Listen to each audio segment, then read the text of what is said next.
A atração a seguir é recomendada para todas as idades.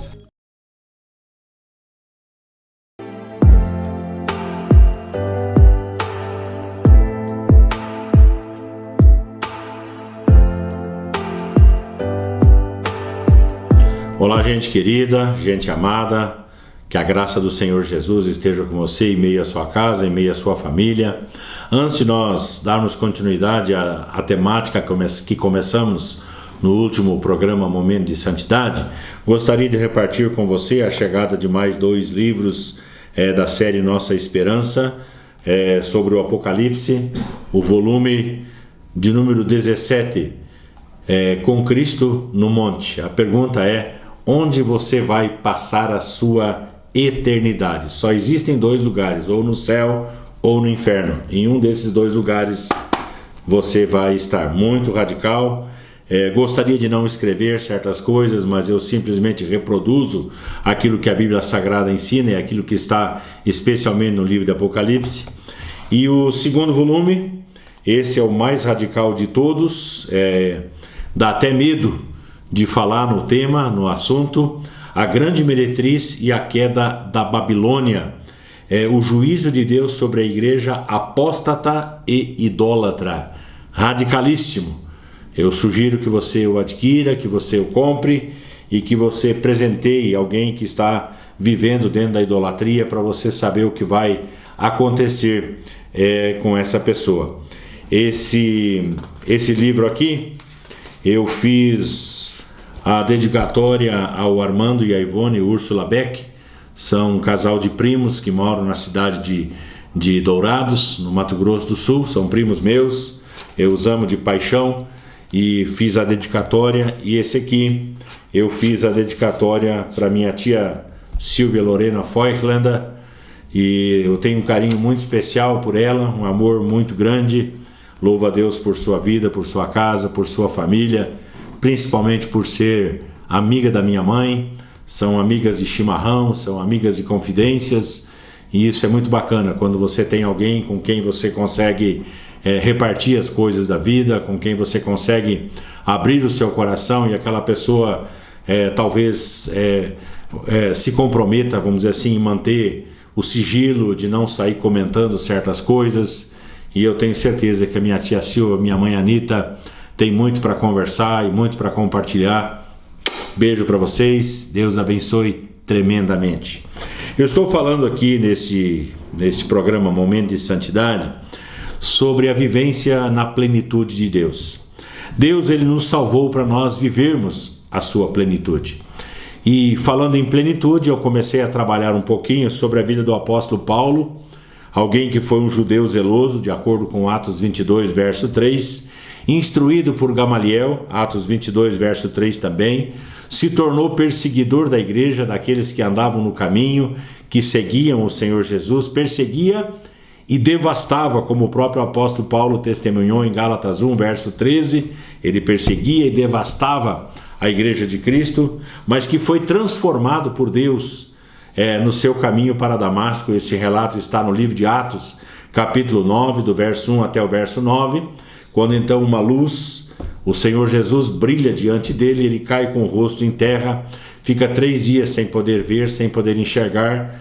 Foi direcionado para a cidade onde um homem, um discípulo chamado Ananias, impôs as mãos sobre ele para que ele ficasse curado, e ele foi restaurado. Ele foi batizado com o Espírito Santo, foi plenificado com o Espírito, e ele também foi batizado nas águas em resposta à sua adesão ao Senhor Jesus. Passou por um processo de desvestimento, porque depois da sua conversão, a Bíblia relata em Gálatas 1, 17 e 18, que ele não foi para Jerusalém se encontrar com os discípulos, mas passou 3 anos nas regiões da Arábia, nas cavernas da Arábia, aonde ele foi ensinado pelo próprio Espírito de Deus, pelo próprio Senhor. Foi um tempo de quietude, de silêncio, de deserto, onde o próprio Deus o ensinou. Por que eu estou falando isso?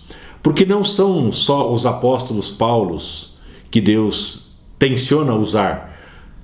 Deus tem um plano, Deus tem um propósito com todas as pessoas, comigo, com você. Não pense que Deus deixou você de lado. Não pense você que Deus não tem algo especial para você nesse mundo. Deus tem algo maravilhoso para fazer na sua vida e a partir da sua vida. Eu quero que você entenda este plano e este propósito do Senhor. É evidente, e eu falei isso aqui na última programação, que há um preço. Há um preço de renúncia, renúncia das honras terrenas, né? O apóstolo Paulo disse que ele considerou tudo como refúgio, como esquíbalon, né? Algo que não presta, refugável, para poder ser encontrado em Cristo e servir a Cristo. Então, a renúncia das honras terrenas, as renúncias das riquezas, dos laços familiares. Quando nós entendermos isso, que nós temos que amar menos essas coisas do que nós amamos ao Senhor e ao seu reino, aí está tudo perfeito, está tudo bem. Deus quer transformar a mim e a você em instrumento de bênção. Vamos ver no que o apóstolo Paulo se tornou. De leve eu toquei na última programação. Se eu repetir alguma coisa, vai ser para sua própria edificação. O apóstolo Paulo ele se tornou, em primeiro lugar, uma pessoa exemplar. Queria que você gravasse essa palavra, exemplar. Ou seja, ele se transformou, ou foi transformado, melhor dizendo, em um exemplo, em um modelo, para as pessoas se espelharem nele. Ele mesmo disse, né, em Filipenses capítulo 3, no verso 17, em Filipenses capítulo 4, no verso 9, pedindo que as pessoas se tornassem imitadores deles. E eu sempre pergunto assim, onde as pessoas vão parar quando elas observam o nosso estilo de vida? Onde as pessoas vão parar quando elas olham a forma como nós vivemos dentro de casa, como nós tratamos as pessoas da nossa família, a maneira como nós lidamos com o dinheiro, a maneira como nós lidamos com a fama, com o prestígio? Onde as pessoas vão parar quando elas observam a nossa forma de viver, as nossas prioridades, os valores que nós construímos ao longo da vida? Onde as pessoas vão parar? E certamente, eu tenho certeza disso, as pessoas de alguma maneira estão olhando para a forma como nós vivemos. O apóstolo Paulo ele se tornou um modelo e ele pediu que as pessoas imitassem a sua forma de viver. 1 Coríntios capítulo 4, verso 16, 1 Coríntios capítulo 11, verso 1, o apóstolo Paulo ele disse assim, olha, o que vocês estão vendo na minha vida, pratiquem isso. Precisa ter muita ousadia e uma vivência muito grande em santidade para poder dizer, olha, façam o que eu faço, pratiquem o que eu pratico. Paulo disse isso. O que acontece depois de nós passarmos um tempo na presença do Senhor, como o apóstolo Paulo passou? Só nos resta nos tornarmos modelos para os outros. Cristo ele passa a ser visto em nós.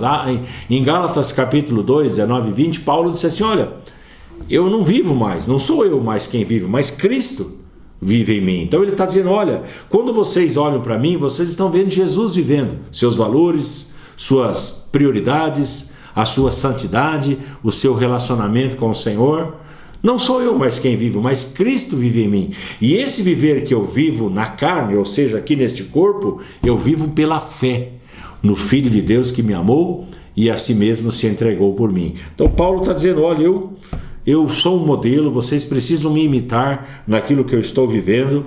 E quando nós, como igreja, como pessoas, começarmos a viver isso, e a igreja passar de ser uma teoria,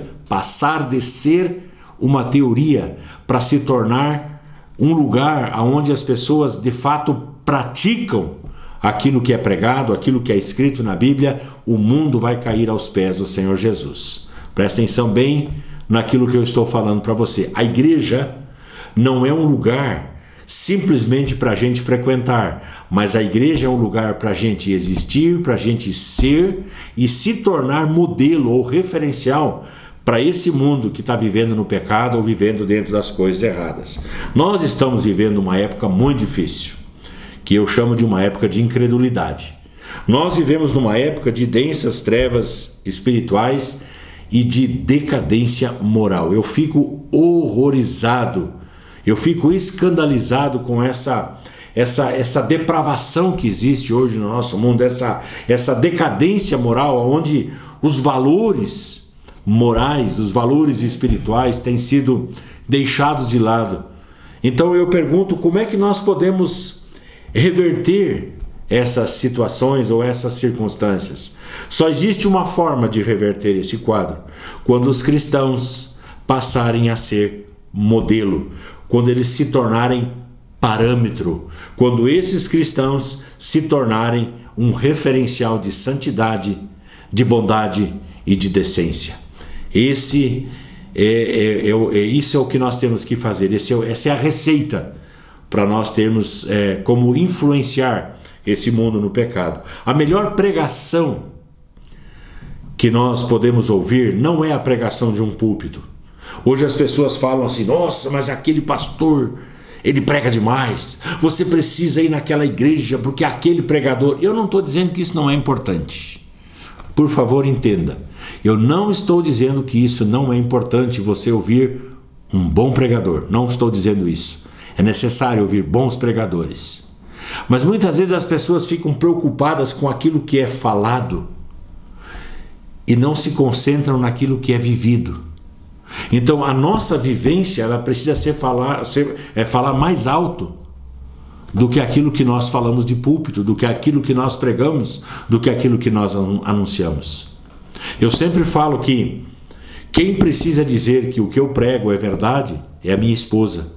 Quem precisa dizer que é verdade o que eu prego são os meus filhos, aqueles que andam, que estão ao meu lado, que se relacionam comigo, que percebem a forma como eu vivo, os valores que eu tenho construído, os princípios que eu tenho seguido. Se todos nós seguíssemos isso e vivêssemos isso, a igreja não estaria no caos em que ela se encontra. Paulo se tornou uma pessoa exemplar. Ele foi um modelo e nós precisamos aprender a imitar modelos que têm vivido em santidade. Segunda coisa, o apóstolo Paulo ele se tornou uma pessoa excepcional, ou seja, acima da média. Ele não se contentou em ser um cristão mediano, mais ou menos, meia boca. Ele não se contentou em ser apenas mais um, que é algo que eu tenho me questionado. Será que eu sou mais um? Apenas mais um? No que eu poderia ser excepcional? No que eu poderia me destacar? Não para vanglória, não para honra pessoal, mas no que eu poderia ser diferenciado? Eu não queria ser e passar por essa vida sendo apenas mais um. Alguém que não deixou um legado. Alguém que não construiu nada. Alguém que não deixou princípios, não deixou valores. O apóstolo Paulo ele se tornou tão excepcional pelo fato dele ter escrito das 27 epístolas, 27 livros, vamos dizer assim, que nós temos no Novo Testamento, 13 são de autoria do apóstolo Paulo. Escreveu cartas que fazem parte da Bíblia Sagrada, são os escritos canônicos. Foi o apóstolo Paulo que deixou, foi o seu legado para a humanidade pelos séculos dos séculos. O apóstolo Paulo, ele fundou inúmeras igrejas, aonde ele passava pregando e anunciando o evangelho. Ele deixava um núcleo de discípulos, ele formava discípulos à semelhança de Cristo, pessoas que seguiam as palavras, os atos e o estilo de vida do seu mestre com o objetivo de ensinar outros. Paulo fez isso, deixava lá um núcleo que era o nascedor de uma igreja. Paulo empreendeu pelo menos 3 grandes viagens missionárias. Planejou uma 4ª, dizendo: olha, eu vou passar quando eu for para a Espanha. Ele não chegou a realizar essa 4ª viagem missionária porque ele foi decapitado, ele morreu antes. Mas ele nunca deixou de sonhar, ele nunca deixou de planejar com o reino. Eu fiz 1, fiz 2, fiz 3 viagens missionárias e eu vou fazer uma 4ª. Tem gente, e isso me choca, me escandaliza, gente que diz: não, para mim deu, a minha época já foi, o meu tempo já passou. Paulo trabalhou e pregou o evangelho até o último minuto da sua vida e com a sua própria morte ele testemunhou de Cristo. O que as pessoas fazem hoje? Cruzam os seus braços. Não é comigo. Não, isso aí não é para mim. Não, eu não tenho dons. Não, eu não tenho chamado. Não, eu não tenho capacidade. Gente, pare e pense. Quem é que vai evangelizar o mundo conhecido? Quem é que vai pregar o evangelho de Cristo nesse tempo do fim, antes da volta gloriosa de Jesus? Quem que vai fazer isso? Se não você, se não eu, se não nós. Nós vamos fazer isso. Paulo, ele foi uma pessoa excepcional, escreveu as cartas, fundou igrejas, fez viagens missionárias, preparou líderes para o trabalho da seara do Senhor, discipulou pessoas, saqueou o inferno, ganhando pessoas para Cristo. E isso é o mínimo que eu gostaria para a minha vida. Não estou falando isso como grandeza pessoal, eu não busco a grandeza pessoal. Mas eu não quero ser uma pessoa comum. Eu não quero ser uma pessoa que não venha deixar sinais ou marcas. Mas eu quero deixar a minha marca na vida das pessoas. Eu quero deixar a minha marca nessa cidade de Lages que eu tanto amo.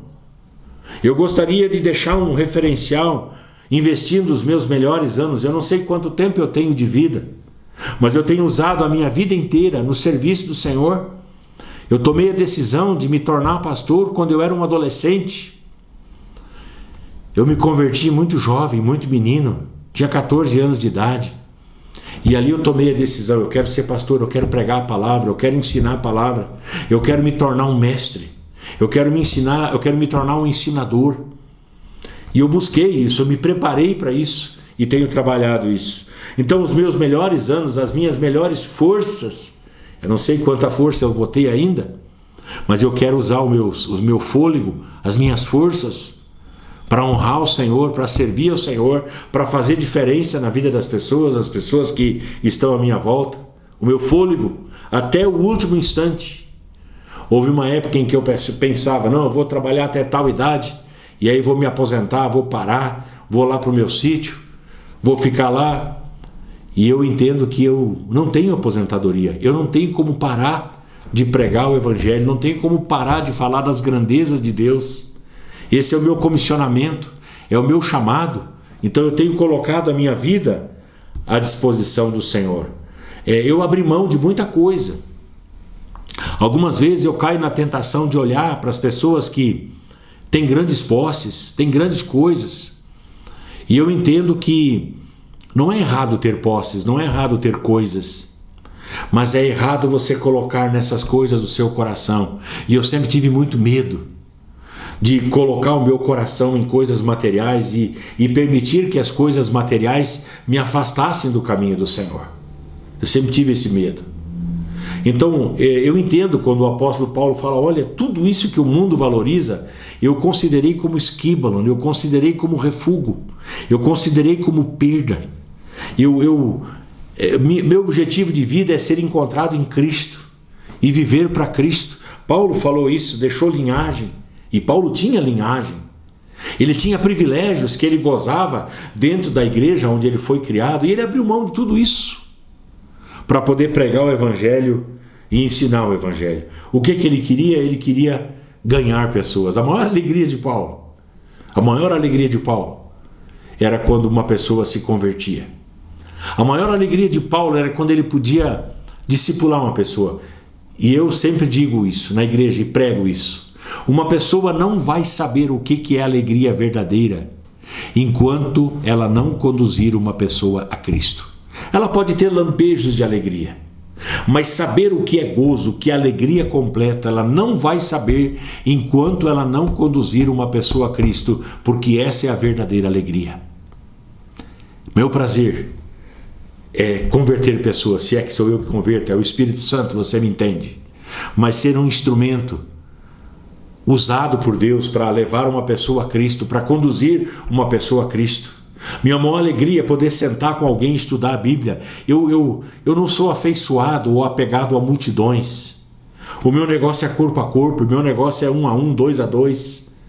O meu negócio são pequenos grupos. Eu gosto, eu adoro, eu amo os pequenos grupos. Eu amo um grupo de discipulado onde eu posso sentar, discorrer sobre a Bíblia, ensinar a palavra. É o meu prazer, é minha alegria. Eu tenho prazer nisso. Faço isso com extrema dedicação, com extrema alegria. É o que eu gosto de fazer. Não que eu não gosto de pregar para a multidão. Não é isso. Não é isso que eu estou dizendo. Mas se eu tiver que escolher entre pregar para uma multidão e dirigir um grupo de discipulado, eu vou ficar com um grupo de discipulado. Por quê? Porque ali eu consigo chegar no coração da pessoa. Ali eu consigo chegar na história da sua vida, eu consigo entrar dentro da sua família, eu consigo ver os seus conceitos, aquilo que ela herdou, aquilo que ela construiu, e nós conseguimos trabalhar colocando a Bíblia como um parâmetro, fazendo com que ela converja, vamos dizer assim, para aquilo que Deus tem estabelecido para a vida dela. Não existe prazer maior do que nós fazermos isso. Eu pergunto para você, e eu caminho para o fim nesse sentido. O que é que você tem feito de importante para o Senhor nesse tempo? Qual é o legado que você vai deixar para a sua casa, para a sua família? Qual é o legado que você vai deixar para os seus filhos, para os seus netos? Qual é o legado que você vai deixar para aquelas pessoas que trabalham, que convivem com você? O que você tem feito pelo reino de Deus? Em nome de Jesus, não se contente em ser apenas um bom cristão, mas queira desenvolver um ministério para a honra e glória do nome do Senhor. Quantas pessoas nós temos conduzido a Cristo? Nós temos um tempo de pregação muito curto até a volta gloriosa do Senhor. E nós precisamos usar o nosso tempo, os nossos dons, os nossos talentos, as nossas habilidades, os nossos recursos, para que isso aconteça. Cristão transformado é conhecido nos céus e temido no inferno. Presta atenção nessa frase. O cristão transformado, ele é conhecido nos céus e ele é temido no inferno. Espero que essa seja a história da sua vida também. Amém? Vamos orar. Pai, em nome de Jesus, mais uma vez, muito obrigado pelo privilégio e o prazer de poder estar nessa emissora, compartilhando do Teu Evangelho, compartilhando da Tua Palavra. Eu oro, Deus, para que esse canal continue sendo um canal de bênção, não somente aqui nessa cidade, mas para o mundo inteiro, aonde essa emissora chega. Eu oro, Deus, para que as pessoas possam ouvir o Evangelho por meio dela e se posicionarem diante do Senhor, construindo a sua vida, edificando a sua vida, de tal maneira que os planos e os propósitos do Senhor sejam vistos nelas, Pai.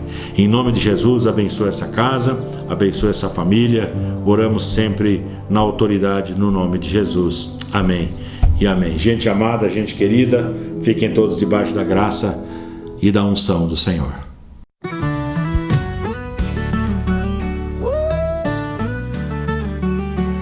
Momento sagrado que vem, transforma tudo que tem. Coração se abre então, para seguir na missão. Restaurando cada alma, trazendo paz e calma. Vida nova renasceu, fé no amor que cresceu. Ó Jesus, nosso guia, amor e fé todo dia. Gratidão no coração, para sempre em oração. Luz divina brilhar, nos faz juntos caminhar, transformando o coração para sempre em oração. Luz divina brilhar, nos faz juntos caminhar, transformando o coração em cada gesto uma canção. Cuido com carinho do nosso irmão vizinho, com fé a nos erguer, amor ao próximo viver. Ó Jesus, nosso guia, amor e fé todo dia.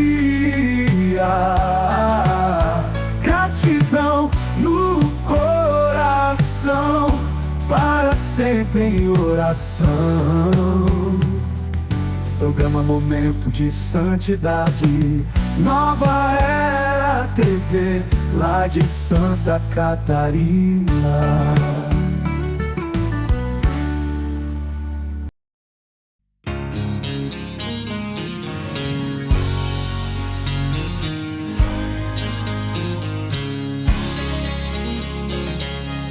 Eu sirvo um Deus que faz milagres todo dia.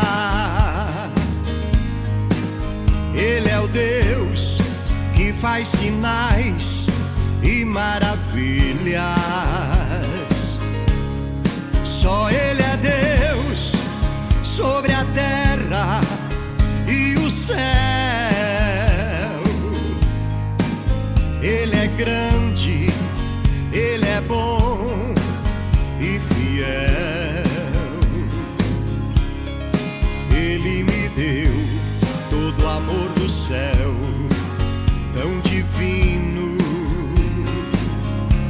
Seu Filho Jesus, que naquela cruz mudou meu destino.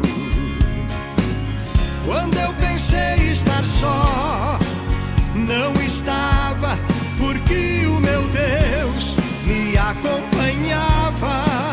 Ele é o que eu preciso todos os dias. Ele é a verdade, estou seguro, pois Ele não muda, não tem variação. Esse é o Deus que eu tenho comigo no meu coração.